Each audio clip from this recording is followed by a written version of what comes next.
Our second presenter tonight is the Executive Director for the Dunes, also a former clinical professor at Stony Brook, Nick Kardaras. So I'm going to talk to you a little bit about a topic that is getting more attention lately, and it is in the realm of addiction, and I'm going to talk to you a little bit about digital addiction and social media. But before I do that, I want to kind of back up a little bit and tell you a little bit about my background, because I didn't start being interested in that. I'm trained as an addiction psychologist at Stony Brook as a clinical professor for almost 10 years. I taught all the addiction treatment courses. So we're talking good old drugs and alcohol was my background. I run a rehab that is a drug and alcohol rehab where we deal with everything from the opiate epidemic to stimulants and alcoholism and all the other types of addiction. But as part of my background, I had also done a lot of work in school districts over the last 15 years. And I had worked with over 1,000 teenagers in my clinical practice and had a realization about the impacts of, let's call them the amplifying impacts of the digital age, and what that means in terms of other types of addictions as well, not just digital addiction, but other substance addictions. So when we look at addiction, and when we ask ourselves, what is this thing, addiction, I think sometimes we look at the telescope through the wrong end. We know the substances are bad, right? We know that heroin and opiates and barbiturates and stimulants and cocaine, all bad, bad stuff. But why does a person self-medicate? I think if we turn the telescope around and we look at what's the underlying vulnerability within a person that makes them vulnerable to abusing or self-medicating those substances, that's what we have to be more sensitized to, because again, it's easy to say drugs bad, but what's happening within our generation that's making some of these addiction rates go up? And as Assemblyman Thiel said, addiction and mental health are not compartmentalized separately. We know, we've begun to understand that addiction is a self-medication of usually some other underlying distress.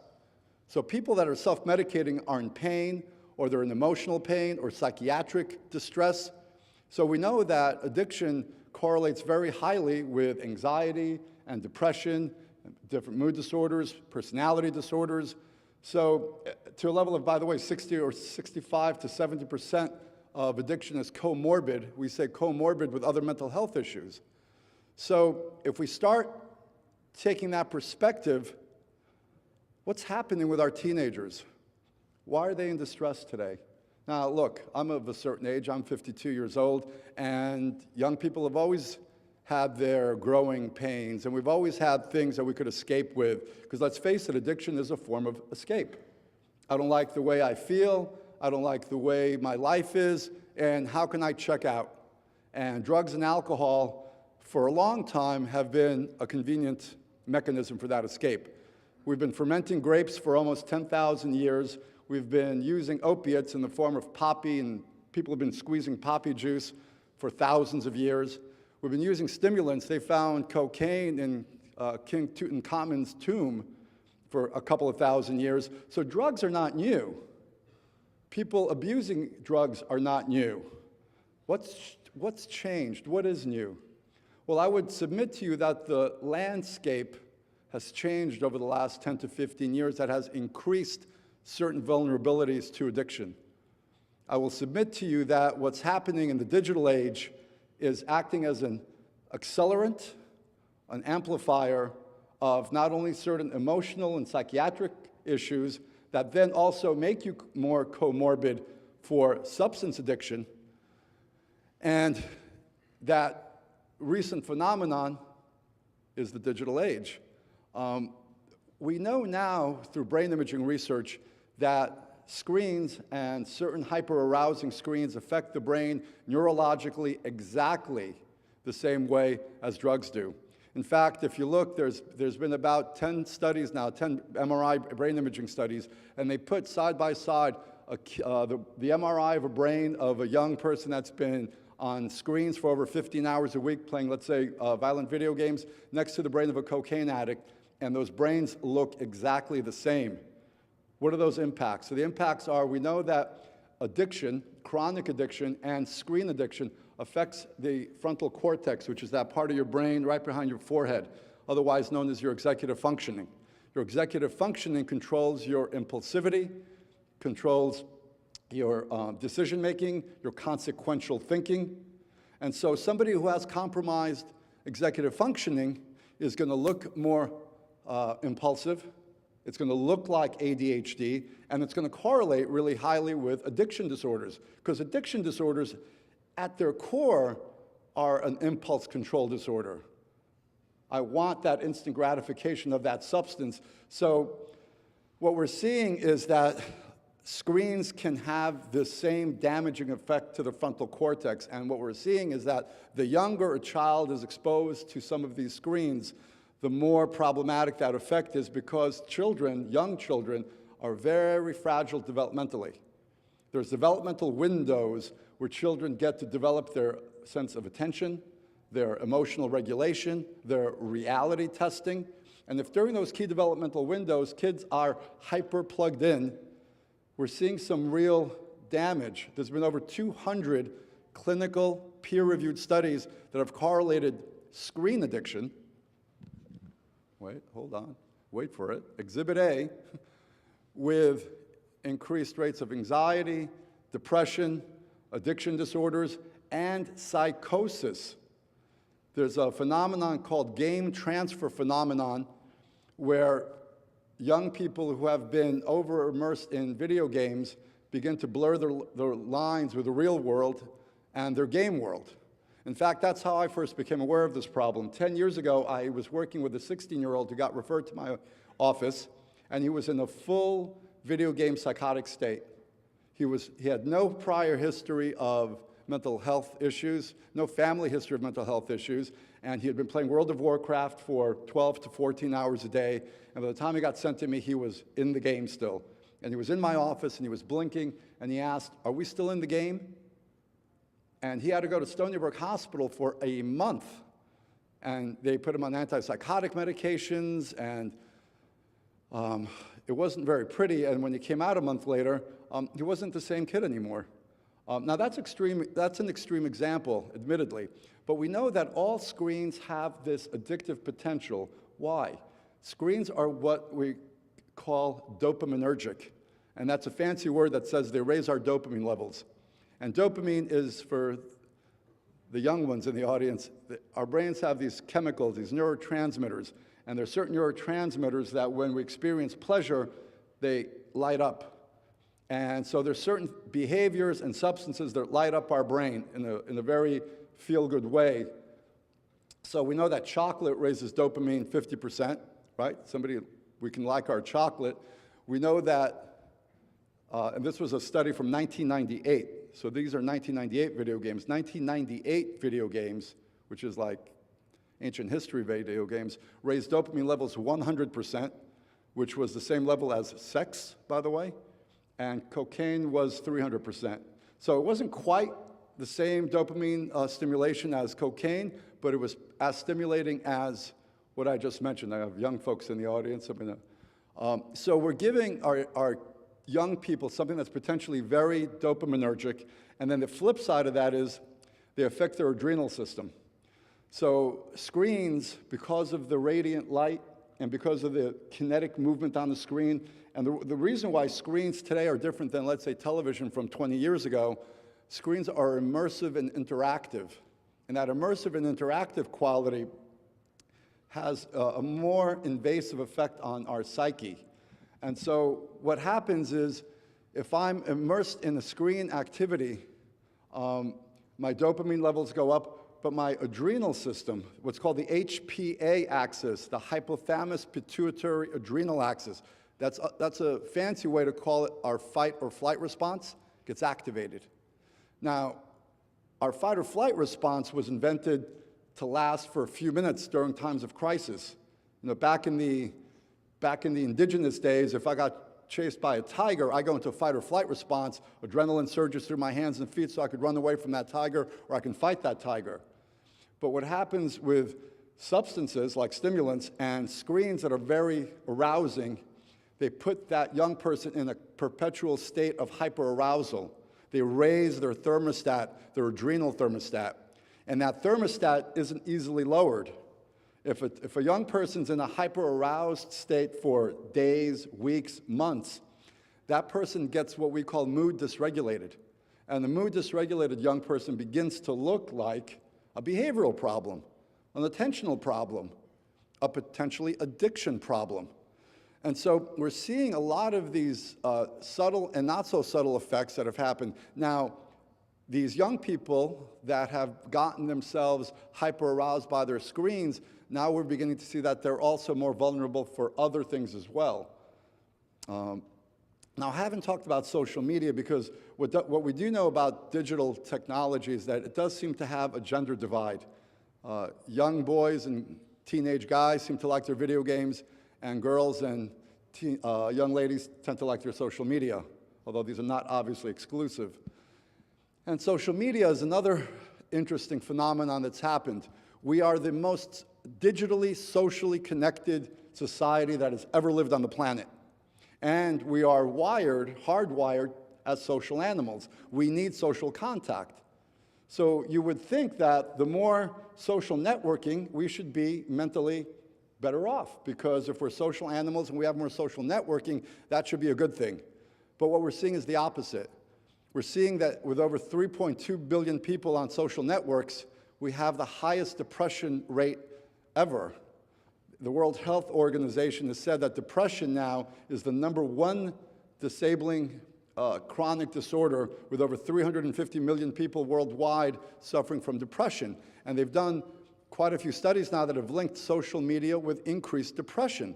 Now, why would that be? Why would a kid who's on Facebook be more depressed? He should be happy, or she should be happy because they're connecting, right? Well, the problem is they've done a lot of studies on this, and they found that the more Facebook friends you have, the higher your level of depression. And one of the reasons they ascribed to this was the social comparison effect. If I'm having a rough day and I'm checking out my Facebook friends, and let's face it, what do we post on Facebook? We don't post, "This is me depressed on a Friday." On Facebook, what we post is our most happy portraits, right? Our vacation shots and me having a wonderful life. Now, if I'm going through a rough day, this is true for adults as well as teenagers, and I'm kind of having a blue day, and I'm going through my Facebook friends, and they're happy, well, I'm really not happy. And it amplifies that level of depression. And we know that young people who are more prone for depression are more prone to do other problematic behaviors. We know that social media has amplified the bullying effect. I know schools have devoted a lot of resources to bullying and bullying awareness and bullying. Bullying has been around since time immemorial. Since the time of cavemen, I'm sure there was caveman bullies, because it's part of our unfortunate human nature, right? Sometimes the weak will take advantage of somebody they perceive as, the strong will take advantage of somebody they perceive as weaker. The problem in the social media and the digital age is it's amplified the bullying effect with cyberbullying. So 20 years ago, if 3 kids bullied a kid, it might have been contained to those 4 people, and it might have passed. Now, if I want to bully somebody and I post a YouTube and it goes viral and I post it to 15 school districts, next thing I know, that child has been stigmatized, alienated, traumatized for life, potentially. And so we know that it's now become a sword to amplify certain problematic teenage dynamics. So the focus, so I've written a book called Glow Kids, where I look at a lot of this research and I look at a lot of these effects of the digital age, because I saw that they were really not that separate from the clinical criteria of drug and alcohol addiction. We were seeing young people that, if they had their Xbox taken away, got violent, got aggressive. We saw people whose lives, or young people whose lives, were negatively impacted by their screen time, right? All of a sudden, you're not playing soccer anymore, you're in front of your screen. All of a sudden, you're not hanging out with your friends face-to-face anymore, you're in front of your screen. So these effects were doing real, as we say, and that was the main clinical criteria for addiction is this behavior or substance negatively impacting your everyday life? Now, how many of you, just by a show of hands, think that screens or smartphones or iPads can be a problem, can have some. Okay, so what's the solution? You know, the solution, what we're discovering is that some kids who have a predisposition towards addiction really can fall over the digital edge and engage in this really, I've worked with kids who have flunked out of school, who have had to go to residential treatment programs, who had to really couldn't function anymore in their lives because their screen addiction became so problematic. Again, the extreme cases. But the hump of the bell curve, most kids are continuing to function, but their everyday lives are getting impacted. They're not as creative as they used to be. They're not social. They're not making eye contact as much anymore. They had done studies for a human interaction to be socially meaningful. You need to maintain eye contact for 70% of that interaction. And teenagers are now maintaining eye contact for 25 to 30% of their social interaction. It's impacting us as a species in a way that we haven't seen in really the last 10 to 15 years. We've had a seismic shift in the cultural landscape that's been digitized. We don't know what this is going to look like in 20 years because we know we have holograms and augmented reality on the horizon. But we know that it's changed us fundamentally. And what we also know is that genetically we take 50 generations to evolve. So some have suggested that maybe technology has outpaced our biology, and the clinical effects that we're seeing are just a byproduct of that. So as parents, I would suggest to you, and as young people, be aware. This is very, well, I was going to say it's very similar to a digital drug. It is a digital drug. And in that sense, you have to be careful with it. As you would be careful with alcohol or with smoking pot, we're seeing that this can also be another gateway to more problematic behaviors. So if you've crossed the line to digital addiction, there's a few of us who are trained in how to treat that. Obviously, in South Korea, by the way, they have 400 tech addiction rehabs. 400 tech addiction rehabs in South Korea. They also have in Singapore and in China. We have one tech addiction rehab here in the United States called Restart in Seattle, and they've been around for about 10 years. This is a growing problem that's happening, and there is help out there. Just watch your children's behavior as they grow up with their screens. If you start seeing some telltale signs of mood dysregulation, their lives being more digital than real life, those are some of the telltale signs. Begin to pull the plug. Begin to limit some of that screen exposure. And most importantly, prevention is worth a pound of cure. Be really mindful at the age that you expose your kids to iPads and screen technology to. We call screens for little children age inappropriate. There's a 3, 4, 5, or 6-year-old should not be on an iPad. It's not neurologically appropriate for their developing brain. It really isn't. And unfortunately, with all due respect to some of the school folks, schools have been a part of the problem because schools have jumped in on the technology culture, and the research wasn't quite in yet. And so there are schools that are giving iPads to the kindergarteners. I'm working with some parents now who are fighting their school districts to not have their kindergartner have an iPad, and the school district is giving them pushback. So these are things that I think with awareness and with education, we can begin to turn the tide on because, again, it's only a growing potential issue. And especially if you have children that might have underlying vulnerabilities, be especially careful with their screen exposure. We know that if you're the child of an alcoholic or an addict, you're 8 times more likely to have an addiction problem. We know that if you've been abused as a child, you're 4 times more likely to have an addiction problem. We know if you have some of these other emotional and psychological issues, you're 3 times to 4 times more likely to have an addiction problem. So if you are one of these vulnerable young people, be especially careful as to how much you expose that child or kid or teenager to screens, because it could potentially be a problem. For that, I thank you for coming out tonight and for caring enough about your kids and your community to participate in this. And I want to thank the administrators and the people involved with putting this together for their care, because I've done a lot of work with school districts, and I haven't seen this much attention and this much concern with outreach. So thank you again. Bye-bye.